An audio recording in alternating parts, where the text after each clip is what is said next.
എല്ലാവർക്കും നമസ്കാരം. എല്ലാവർക്കും നല്ലത് നേരുന്നു. ഇന്ന് ഞാൻ എൻ്റെ വീഡിയോയിൽ കുറച്ച് ഇൻഫർമേഷൻസ്, അതായത് നമ്മുടെ അയ്യപ്പനെ പറ്റിയിട്ട്, ശബരിമലയെ പറ്റിയിട്ട്, അയ്യപ്പൻ്റെ ഐതിഹ്യങ്ങളെ പറ്റിയിട്ട്, ആ ശബരിമലയിലെ പുരാണമായിട്ടുള്ള കാര്യങ്ങളെ പറ്റിയിട്ട്, അപ്പം അതേപോലെ തന്നെ അയ്യപ്പനെ ദർശിക്കാനുള്ള കുറേ കാര്യങ്ങളൊക്കെ ഉണ്ടല്ലോ. അപ്പോൾ അതിനെ പറ്റിയിട്ടുള്ള കുറച്ച് കാര്യങ്ങളാണ്. നമുക്ക് എല്ലാവർക്കും അറിയണമെന്നില്ല. കേരളത്തിലുള്ള അധികം ആൾക്കാർക്ക് അറിയാം, പക്ഷേ എല്ലാവർക്കും അറിയണമെന്നില്ല. അപ്പം എല്ലാവർക്കും അതിനെ പറ്റിയിട്ട് കൂടുതലായിട്ട് അറിയാൻ വേണ്ടിയിട്ടാണ് ഈ ഒരു വീഡിയോ ഞാൻ ക്രിയേറ്റ് ചെയ്തിട്ടുള്ളത് കേട്ടോ. അപ്പം എന്തെങ്കിലും തെറ്റോ കാര്യങ്ങളോ എൻ്റെ അടുത്തുനിന്ന് വന്നിട്ടുണ്ടെങ്കിൽ എന്നോട് ക്ഷമിക്കുക. എനിക്കറിയുന്ന കാര്യങ്ങളാണ് ഞാൻ ഈ വീഡിയോയിലൂടെ പങ്കിടുന്നത് കേട്ടോ. എല്ലാവർക്കും അറിയാവുന്നതാണ്, ശബരിമല കേരളത്തിലെ പത്തനംതിട്ട ജില്ലയിലാണ്, പെരിയാർ കടുവ സങ്കേതത്തിലാണ് അവിടെ സ്ഥിതി ചെയ്യുന്നുണ്ട്. ശാസ്താ ക്ഷേത്രം എന്നാണ് അറിയപ്പെടുന്നത്. ശിവന്റെയും വിഷ്ണുവിൻ്റെയും, അതായത് വിഷ്ണുവിൻ്റെ മോഹിനി രൂപത്തിൽ പുത്രനായി ജനിച്ചു എന്നാണ് വിശ്വസിക്കപ്പെടുന്നത്. അയ്യപ്പൻ എന്ന് പറയുന്നത് ശിവന്റെയും അതായത് വിഷ്ണുവിൻ്റെ മോഹിനി രൂപത്തിലുള്ള ഇതിൽ ജനിച്ച പുത്രനാണ്. അതേപോലെ തന്നെ അവിടെയുള്ള പ്രതിഷ്ഠ അയ്യപ്പനായിട്ടാണ് പ്രതിഷ്ഠിച്ചിരിക്കുന്നത്. മണ്ഡല മകരവിളക്ക് തീർത്ഥാടന കാലത്ത് ദശലക്ഷക്കണക്കിന് ആൾക്കാർ വരുന്ന ഒരു അമ്പലമാണത്. അപ്പം അയ്യപ്പനെ ദർശിക്കാൻ വേണ്ടിയിട്ട്. അപ്പം അയ്യപ്പൻ എന്ന് പറയുമ്പോൾ ബ്രഹ്മചാരിയായിട്ടുള്ള ഒരു രൂപമാണ് കേട്ടോ. എല്ലാവർക്കും അറിയുമെന്നറിയില്ല. ശരിക്കും ശബരിമല സ്ഥിതി ചെയ്യുന്നത് ഓൾറെഡി ഞാൻ പറഞ്ഞു, പത്തനംതിട്ടയിലാണ്.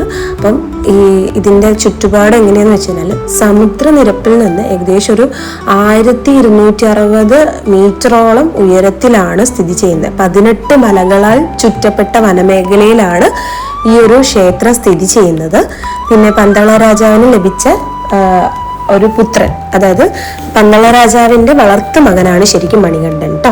മണികണ്ഠൻ എന്നാണ് ആദ്യം വിളിച്ചിട്ടുണ്ടായിരുന്നത്. ഇത്രയും 18 മലകളാൽ ചുറ്റപ്പെട്ട വനമേഖല ആയാലും ഏറ്റവും കൂടുതൽ ഏറ്റവും കൂടുതൽ തീർത്ഥാടനം നടത്തുന്ന കേന്ദ്രമാണ് ശരിക്കും നമ്മുടെ ശബരിമല എന്ന് പറയുന്നത്. നമ്മുടെ കേരളത്തിൽ നിന്ന് മാത്രമല്ല, പുറമേ നിന്നും എത്രയോ കോടിക്കണക്കിന് ഭക്തന്മാർ, സ്വാമിമാർ എന്ന് പറയാം, എത്രയോ കോടിക്കണക്കിന് സ്വാമിമാർ വന്ന് ദർശനം നടത്തുന്ന ഒരു അമ്പലമാണ് നമ്മുടെ ശബരിമല. ശബരിമല എല്ലാ ദിവസവും തുറന്നു വെക്കാറില്ല. അതായത് ഇപ്പം നമുക്കൊരു വർഷത്തിൽ 365 ദിവസം ഉണ്ടെങ്കിൽ ആ 365 ദിവസം തുറന്നു വെക്കാറില്ല. മണ്ഡലപൂജ ദിവസങ്ങളിൽ ഏകദേശം നവംബർ 15 മുതൽ ഡിസംബർ 26 വരെ തുറക്കാറുണ്ട്. അതേപോലെ മകരവിളക്കിൻ്റെ ടൈമിൽ ജനുവരി 14 മകരവിളക്കിൻ്റെ ടൈമിൽ തുറക്കാറുണ്ട്. പിന്നെ ഏപ്രിൽ 16 മഹാതിരുനാൾ സംക്രാന്തിൻ്റെ ടൈമിൽ തുറക്കാറുണ്ട്. പിന്നെ മലയാള മാസത്തിലെ ആദ്യത്തെ 5 ദിവസങ്ങളിൽ മാത്രമേ ക്ഷേത്ര ദർശനത്തിന് വേണ്ടിയിട്ട് ക്ഷേത്ര ആരാധനയ്ക്ക് വേണ്ടിയിട്ട് തുറക്കാറുള്ളൂ കേട്ടോ. ഇനി അയ്യപ്പൻ്റെ ജന്മത്തിനെ പറ്റിയിട്ടുള്ള കഥകൾ എടുത്ത് നോക്കുകയാണെങ്കിൽ, പുരാതന കാലത്ത് പറഞ്ഞു വന്നിട്ടുണ്ട് എങ്ങനെയാണെന്ന് വെച്ച് കഴിഞ്ഞാൽ, ഹിന്ദു ദേവനായിട്ടുള്ള ശിവനും ഭാര്യ പാർവതിയും വൈകുണ്ഠം സന്ദർശിക്കാൻ പോകുമ്പോൾ വിഷ്ണുദേവനും അതേപോലെ തന്നെ ഭാര്യ ലക്ഷ്മിയും കൂടെ വരികയാണ് ചെയ്യുന്നത്. അങ്ങനെ ശിവൻ വിഷ്ണുവിനോട് മോഹിനി രൂപത്തിനെ പറ്റിയിട്ട് പറയുകയും ആ മോഹിനി രൂപത്തിൽ വരാൻ പറയുകയും ചെയ്യുന്നത്. അങ്ങനെ വിഷ്ണു മോഹിനി രൂപത്തിൽ പ്രത്യക്ഷപ്പെടുകയും ശിവൻ മോഹിനി രൂപം കണ്ട് അങ്ങനെ ആ ശിവനും മോഹിനി രൂപത്തിലുള്ള വിഷ്ണു, അപ്പം മോഹിനി രൂപവും തമ്മിൽ ഉണ്ടാവുന്ന ഒരു ഇതിലാണ് അയ്യപ്പൻ അല്ലെങ്കിൽ നമ്മുടെ ശാസ്താവിൻ്റെ ജന്മം ഉണ്ടാകുന്നത്. അപ്പം മോഹിനിക്ക് ശരിക്കും ഗർഭപാത്രമില്ല. അപ്പം മോഹിനിയുടെ തുടയിൽ നിന്നാണ് ശരിക്കും ശാസ്താവിൻ്റെ ജന്മം ഉണ്ടാകുന്നതെന്നാണ് പറയുന്നത്. നമുക്ക് ദക്ഷിണേന്ത്യയിൽ ശാസ്താവിനെ ആരാധിക്കുന്ന പല ക്ഷേത്രങ്ങൾ കാണാൻ പറ്റും. അതിൽ തന്നെ ശാസ്താവിന് പല പ്രതിഷ്ഠയാണ് നമുക്ക് കാണാൻ പറ്റുക. നമുക്കിപ്പം കുളത്തൂപ്പുഴയിൽ എടുത്ത് നോക്കുകയാണെങ്കിൽ ശാസ്താവിനെ ഒരു ബാലദേവനായിട്ടാണ് ആരാധിക്കുന്നത്. അതേസമയം ആര്യങ്കാവ് ക്ഷേത്രത്തിൽ എടുത്ത് നോക്കുകയാണെങ്കിൽ ഒരു ബ്രഹ്മചാരിയായിട്ടാണ് ശാസ്താവിനെ ആരാധിക്കുന്നത്. അതേസമയം അച്ചൻകോവിൽ ക്ഷേത്രത്തിൽ എടുക്കുമ്പോൾ ദേവന്റെ ഗൃഹസ്ഥനായിട്ടുള്ള രീതിയിൽ ഗൃഹസ്ഥ ജീവിതത്തിലുള്ള ഘട്ടങ്ങളിലുള്ള ആളായിട്ടാണ് ആരാധിക്കപ്പെടുന്നത്. അപ്പം ഓരോ സ്ഥലത്തും ഓരോ പ്രതിഷ്ഠയാണ് വരുന്നത് കേട്ടോ. ശബരിമലയിൽ എത്തുന്ന സമയത്ത് ശബരിമല ക്ഷേത്രത്തിൽ ദേവന്റെ വാനപ്രസ്ഥ ഘട്ടവുമായിട്ട് ബന്ധപ്പെട്ടിരിക്കുന്നുണ്ട്. അപ്പം ശരിക്കും ശബരിമലയിലുള്ളത് ശാസ്താവാണ്, അതായത് ബ്രഹ്മചാരിയായിട്ടുള്ളതാണ് കേട്ടോ. ഇനി മണികണ്ഠൻ്റെ ഇതിഹാസം എന്താണെന്ന് നോക്കാം. അതായത് ദൈവത്തിന്, അതായത് അയ്യപ്പൻ്റെ ജന്മം അല്ലെങ്കിൽ ശാസ്താവിൻ്റെ ജന്മത്തിൻ്റെ ഉദ്ദേശം എന്തായിരുന്നു? അപ്പോൾ നമ്മളിപ്പം പറഞ്ഞ ശിവൻ്റെയും അതേപോലെ വിഷ്ണുവിൻ്റെയും കുട്ടിയാണല്ലോ, അതായത് വിഷ്ണുവിൻ്റെ മോഹിനി രൂപത്തിലുള്ള കുട്ടിയാണ്, മോഹിനി രൂപത്തിൽ ഉണ്ടായ സമയത്തുണ്ടായ കുട്ടിയാണെന്ന് പറഞ്ഞു. അപ്പോൾ ഇതിൻ്റെ ഇതിഹാസം എന്താണ്, എന്തുകൊണ്ടാണ് ഇങ്ങനെ ഒരു കുട്ടി ഉണ്ടായത്, അതിനുള്ള എന്താണ് കാരണം എന്നുള്ളതാണ് ഇനി അടുത്ത് പറയാൻ പോകുന്നത്. അപ്പോൾ നോർമലി ഇപ്പം നമുക്കറിയാം, ദുർഗാദേവി മഹിഷാസുരനെ വധിച്ചതിന് ശേഷം ദേവന്മാരോട് പ്രതികാരം ചെയ്യാൻ വേണ്ടി അദ്ദേഹത്തിൻ്റെ സഹോദരി മഹിഷി എത്തി. അങ്ങനെ മഹിഷി കഠിനമായ തപസ് അനുഷ്ഠിച്ച ശേഷം ബ്രഹ്മാവ് അവളിൽ സന്തുഷ്ടനായിട്ട് വിഷ്ണുവിനും ശിവനും ജനിച്ച ഒരു മനുഷ്യന് മാത്രമേ അവളെ കൊല്ലാൻ കഴിയൂ എന്ന വ്യവസ്ഥയോടെ മഹിഷിക്ക് ഒരു വരം നൽകുകയാണ് ചെയ്യുന്നത്. അതായത് മരണം ഇല്ലാതിരിക്കാൻ വേണ്ടിയിട്ടുള്ളൊരു വരമാണത്. ശരിക്കും മഹിഷിക്ക് അറിയാം വിഷ്ണുവിനും ശിവനും ഒരിക്കലും ഒരു കുഞ്ഞിനെ പ്രസവിക്കില്ല എന്നുള്ളത്.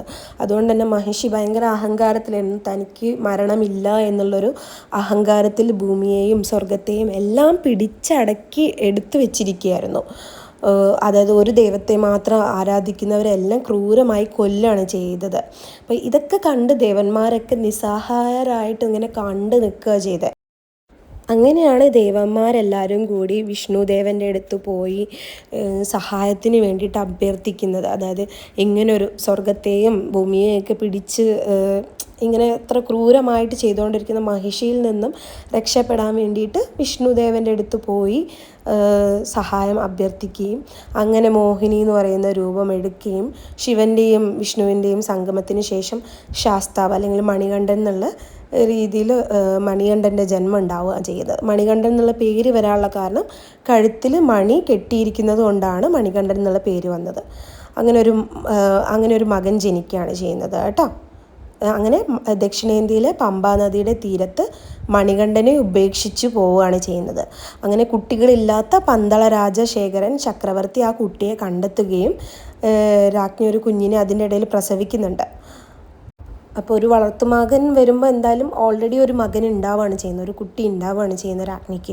അപ്പം മന്ത്രി ഒരു പദ്ധതി ഉണ്ടാക്കുകയാണ്. അപ്പം അമ്മയെ രക്ഷിക്കാൻ വേണ്ടി, തൻ്റെ അമ്മയെ രക്ഷിക്കാൻ വേണ്ടി കടുവയുടെ പാല് വേണമെന്ന് പറഞ്ഞ് കാട്ടിലേക്ക് മണികണ്ഠനെ അയക്കുകയാണ് ചെയ്യുന്നത്. 12 വയസ്സുള്ള മണികണ്ഠനെ അയക്കുകയാണ് ചെയ്യുന്നത്. അപ്പോൾ കാട്ടിലൂടെ യാത്രയിൽ അദ്ദേഹം മഹിഷിയെ കൊല്ലുകയും ചെയ്യുന്നുണ്ട്. അപ്പോൾ മണികണ്ഠൻ്റെ ജന്മം ശരിക്കും മഹിഷിയെ കൊല്ലാൻ വേണ്ടിയിട്ടായിരുന്നു. അപ്പോൾ ആ ഒരു കാട്ടിലെ യാത്രയിൽ മഹിഷിയെ കൊല്ലുന്നുണ്ട്. അപ്പം ദേവന്മാരൊക്കെ സന്തുഷ്ടരാവുകയാണ് മഹിഷിയുടെ മരണത്തിൽ. അപ്പോൾ ഇന്ദ്രൻ, അഗ്നി, വരുണൻ, വായു, കുബേരൻ എന്നിവരൊക്കെ അയ്യപ്പൻ്റെ മുമ്പാകെ പ്രത്യക്ഷപ്പെട്ടിട്ട് അദ്ദേഹത്തെ സഹായിക്കുമെന്ന് പറഞ്ഞു. അങ്ങനെ ദേവന്മാർ കടുവകളായി രൂപാന്തരപ്പെടുകയും മണികണ്ഠൻ അവരുടെ രാജ്യത്തേക്ക് തിരികെ കൊണ്ടുവരികയുമായിരുന്നു ചെയ്തത്. അങ്ങനെ ഈ കടുവകളുടെ അകമ്പടിയോടെ ആ രാജ്യത്തേക്ക് മണികണ്ഠൻ തിരിച്ചു വരികയാണ് ചെയ്യുന്നത്. അപ്പോൾ ഇങ്ങനെ വരുന്ന സമയത്ത് രാജശേഖരൻ, അതായത് ചക്രവർത്തി, ഈ പ്രധാനമന്ത്രിയുടെ ഈ ഒരു ദുഷ്ടകർമ്മത്തെ മനസ്സിലാക്കുകയാണ് ചെയ്യുന്നത് കേട്ടോ. അപ്പം മന്ത്രിയെ രാജശേഖരൻ ഇങ്ങനെ പറയുന്ന സമയത്ത് നമ്മളുടെ മണികണ്ഠൻ പറയുന്നുണ്ട്, എനിക്ക് മഹിഷിയുടെ വധം പെട്ടെന്ന് നടത്താൻ പറ്റി, അതുകൊണ്ട് തടയാണ് ചെയ്യുന്നത്. മണികണ്ഠൻ തടയാണ്, പ്രധാനമന്ത്രിനെ ശിക്ഷിക്കുന്നത് തടയാണ് ചെയ്യുന്നത്. അപ്പോൾ എന്നിട്ട് നമ്മളുടെ മണികണ്ഠൻ്റെ മുന്നിൽ രാജശേഖരൻ വണങ്ങുകയും അങ്ങനെ മണികണ്ഠൻ പറയുകയാണ് ചെയ്യുന്നത്, എനിക്ക് താമസിക്കാൻ ഒരു ക്ഷേത്രം വേണം. അപ്പം മണികണ്ഠൻ തൻ്റെ പിതാവിനോട് ആവശ്യപ്പെടുകയാണ് ചെയ്യുന്നത്. മണികണ്ഠൻ ആകാശത്തേക്ക് ഒരു അമ്പ് അയക്കുകയും ഒടുവിൽ ആ അമ്പ് ശബരിമല കുന്നിൻ്റെ മുകളിൽ പതിക്കുകയും ചെയ്യുന്നു. അപ്പം താഴെ നിന്ന് 18 പടികൾ, കൊടുമുടിയിലേക്ക് 18 പടികൾ മാത്രം പണിയാൻ മണികണ്ഠൻ രാജാവിനോട്, അതായത് രാജശേഖരനോട് പറയുകയാണ് ചെയ്യുന്നത്. അങ്ങനെ സ്വർഗത്തിലേക്ക് കയറുകയാണ് ചെയ്യുന്നത് കേട്ടോ. അങ്ങനെ രാജശേഖരനും ഭൂമിയിൽ നിന്ന് 18 പടികൾ ഉയരത്തിലേക്ക്, ഈ കുന്നിലേക്ക് 18 പടികൾ ഉണ്ടാക്കുക എന്ന് പറയുന്നത് അസാധ്യമായിട്ടാണ് കരുതിയത്. അപ്പോഴാണ് പരശുരാമൻ പ്രത്യക്ഷപ്പെട്ടിട്ട് രാജാവിനോട് ക്ഷേത്രം പണിയാനും ഞാൻ സഹായിക്കാമെന്നും ഒടുവിൽ ആ ക്ഷേത്രം നിർമ്മിക്കപ്പെടുകയും ചെയ്യുന്നത്. ക്ഷേത്രത്തിലെ ഈ ഒരു വിഗ്രഹം ശരിക്കും പരശുരാമനാണ് മണികണ്ഠൻ്റെ വിശുദ്ധമായിട്ടുള്ള ശില ഉണ്ടാക്കിയിരിക്കുന്നതെന്നാണ് ഐതിഹ്യമുള്ളത്. നമുക്ക് ആ ഒരു എന്താ പറയുക, മണികണ്ഠൻ്റെ അല്ലെങ്കിൽ അയ്യപ്പൻ്റെ വിഗ്രഹം എടുത്തു കഴിഞ്ഞാൽ കാണാൻ പറ്റും എങ്ങനെയാണ് നമ്മുടെ അയ്യപ്പനെ നമ്മളുടെ പരശുരാമൻ ചിത്രീകരിച്ചുള്ളത് എന്നുള്ളത്. വലതു കൈ അഭയമുദ്രയിലാണ്, അതായത് യോഗാസനത്തിലിരിക്കുന്ന അയ്യപ്പനായിട്ടാണ് കാണിക്കുന്നത്. ഇടത് കൈ ഇടത് തുടയിൽ വിശ്രമിക്കുന്ന പോലെയും കാലുകൾ ഒരു തൂണുകൊണ്ട് ബന്ധിച്ച് ഒരു പീഠത്തിൽ ഇരിക്കുന്നത് പോലെയുമാണ് നമ്മളുടെ മണികണ്ഠനെ കാണിച്ചിരിക്കുന്നത് കേട്ടോ. കേരളത്തിലെ ചെങ്ങന്നൂരിലെ തട്ടവിള വിശ്വകർമ്മ കുടുംബത്തിലുള്ള അംഗങ്ങളായിട്ടുള്ള നീലകണ്ഠ പണിക്കരും അദ്ദേഹത്തിൻ്റെ ഇളയ സഹോദരൻ അയ്യപ്പ പണിക്കരും ചേർന്നിട്ടാണ് ദേവൻ്റെ യഥാർത്ഥ ശിലാപ്രതിമയ്ക്ക് പകരം പഞ്ചലോഹ വിഗ്രഹം സൃഷ്ടിച്ചെടുത്തത് കേട്ടോ. 1950 തുടക്ക സമയത്താണ് ഈ വിഗ്രഹം ശബരിമലയിൽ, ഈ പഞ്ചലോഹ വിഗ്രഹം ശബരിമലയിൽ സ്ഥാപിക്കുകയൊക്കെ ചെയ്തത്. അതായത് അത് വിഗ്രഹമായിട്ട് സ്ഥാപിക്കുമല്ലോ, അങ്ങനെ ചെയ്തത്. അപ്പം ഇങ്ങനെയാണ് ശരിക്കും. കുറച്ച് കഥ മാത്രമേ ഉള്ളൂ ശരിക്കും, ഇതിലും കുറേ കാര്യങ്ങളുണ്ട്. ഇപ്പം മാളികപ്പുറം കുറേ കാര്യങ്ങൾ അങ്ങനെയൊക്കെ ഇനി വരുന്നുണ്ട്. അപ്പം ശരിക്കും മണികണ്ഠൻ അവിടെ വന്ന് അവിടെ ഒരു അയ്യപ്പ ക്ഷേത്രം എങ്ങനെയാണ് 18 മലകളാൽ ചുറ്റപ്പെട്ട ആ ഒരു സ്ഥലത്ത് എങ്ങനെയാണ് അയ്യപ്പ ക്ഷേത്രം ഉണ്ടായത്, മണികണ്ഠൻ്റെ ജന്മം എന്താണ്, അതൊക്കെ നമുക്ക് ഈ ഒരു കാര്യത്തിലൂടെ മനസ്സിലാക്കാൻ പറ്റും. അതായത് ശരിക്കും മഹിഷീനെ വധിക്കാൻ വേണ്ടി ജന്മമെടുത്തതാണ് മണികണ്ഠൻ അല്ലെങ്കിൽ അയ്യപ്പൻ എന്ന് പറയുന്നത്. അപ്പോൾ ആ ഒരു ജന്മം ആവശ്യമായിരുന്നു. ഓക്കെ, അപ്പം ഇതാണ് ശരിക്കും മണികണ്ഠൻ്റെ ജന്മം എന്തിനാണ്, അതുപോലെ തന്നെ അല്ലെങ്കിൽ അയ്യപ്പൻ്റെ ജന്മം എന്തിനാണ്, അയ്യപ്പൻ എങ്ങനെയാണ് ആ 18 മലകൾക്ക് ഇടയിൽ ഒരു ക്ഷേത്രത്തിൽ എങ്ങനെയാണ് വന്നിരിക്കുന്നത്, അപ്പം എന്തിനാണ് ശരിക്കും അയ്യപ്പനെ ഈ ശിവൻ്റെയും അതുപോലെ തന്നെ വിഷ്ണുവിൻ്റെയും മകനായിട്ട് ജനിച്ചത്. അപ്പോൾ ആ ഒരു ജന്മത്തിൻ്റെ ഉദ്ദേശം എന്താണ്, അങ്ങനെ ഒരു ജന്മം ഉണ്ടായാലേ നമുക്ക് മഹിഷീനെ കൊല്ലാൻ പറ്റത്തുള്ളായിരുന്നു. അപ്പോൾ അതിൻ്റെയൊക്കെ എന്താണ് ഐതിഹ്യം എന്താണ് എന്നുള്ളത് ഞാൻ ഇതിനകത്ത് ഇൻക്ലൂഡ് ചെയ്തിട്ടുണ്ട്. അപ്പോൾ ഇനിയും എന്തെങ്കിലും ഇൻഫർമേഷൻസ് വേണമെന്നുണ്ടെങ്കിൽ നിങ്ങൾ എന്തായാലും പറയണം.